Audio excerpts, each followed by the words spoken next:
one thing that you wrote about earlier this week was the rising sophomore receiver, Dillon Bell.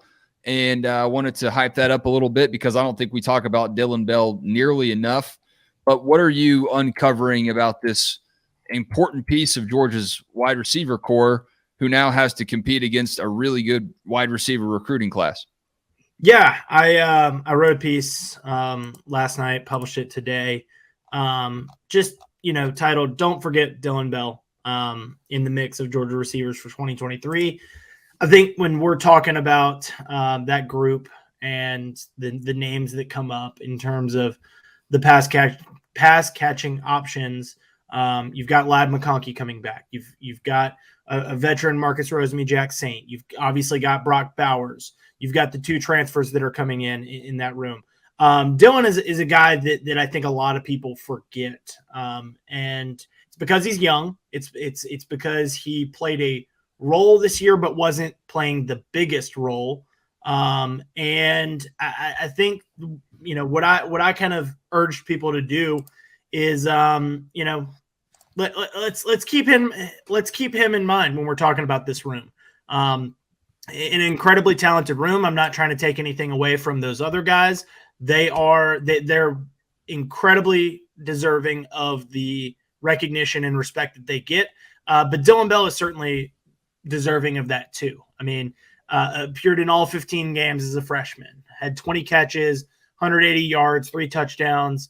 And he's going to have experience under his belt that some people, even his age or older, don't necessarily have. I mean, I think if you look at that receiver room and some of the older guys in there, take a Jackson Meeks, for example, somebody that is older in age, but I would say Dillon Bell got more valuable experience when it mattered than Jackson Meeks has had in his career. Again, not a knock on Jackson Meeks, but a bumping up of Dillon Bell. I talked to him before I guess that was before the Peach Bowl. The Peach Bowl and National Championship Media Days are running together. But he talked a lot about, how excited he is for year 2. One had Chick-fil-A sandwiches and one didn't. Yeah, exactly. He's excited for year 2, learned a lot in year 1. I mean, I don't want to scare Georgia fans away, but him and A.D. Mitchell are really good friends, and they knew each other before their time at Georgia.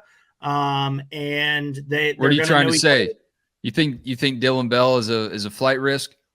I mean, I'm not saying it. I'm not saying it.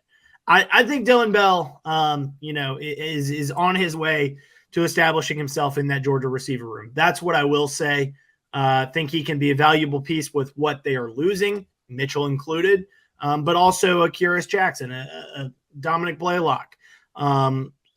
They are losing some receiver weapons. And I think Dillon Bell is somebody that has the experience, that he can contribute and start to fill a void right away.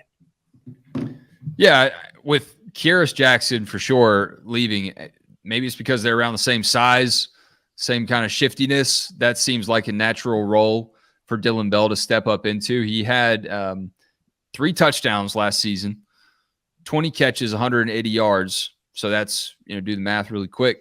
I'm looking at a screen and cheating, but that's 9 yards per reception. So when he got the ball, he was pretty impactful.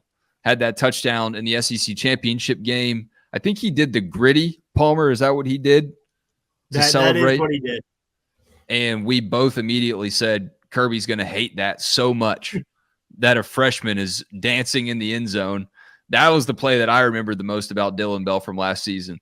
And I don't mean to cut you off here, but you talk about Kirby's going to hate that.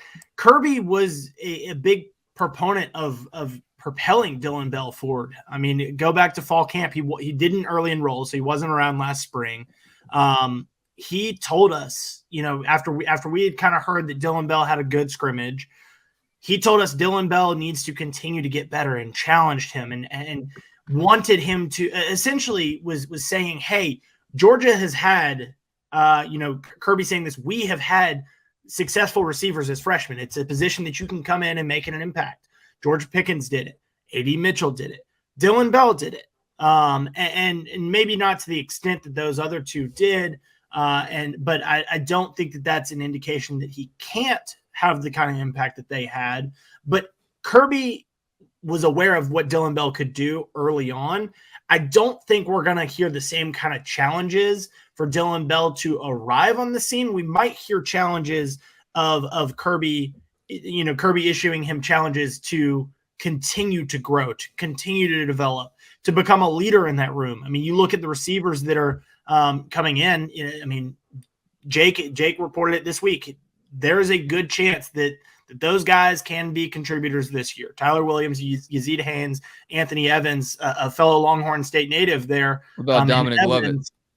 Yeah, I mean, but I was saying the three freshmen. The freshmen. Right. Yeah. Right. That those three freshmen, he's going to push them to be a leader in that room as a sophomore, as a second-year player. Rhett Womack says he can easily see Bell with 600 yards. I think personally I would take the under just because of how much they spread the ball around, but Rhett Womack's feeling it. Well, if he has 600 yards, I would. If you're setting that as the baseline, then I would say Bowers, Rara, and Ladd and Lovett are all going to have more. So if Dillon Bell is Georgia's 5th leading receiver at 600 yards, Georgia's going back to back to back, guys. No or doubt something has gone terribly wrong. That's the other way to look at it. So 2 receivers had more than 600 yards last year. Yeah, Bowers and Ladd McConkey. Ladd. Kenny McIntosh had 504, so was still about 100 yards off, and he was 3rd place on this team. I'm with you, Wes. McConkey. The way that they spread the ball around, I don't see 600. I think maybe later in his career he could be capable of something like that. I don't necessarily see it next year with those 2 top receivers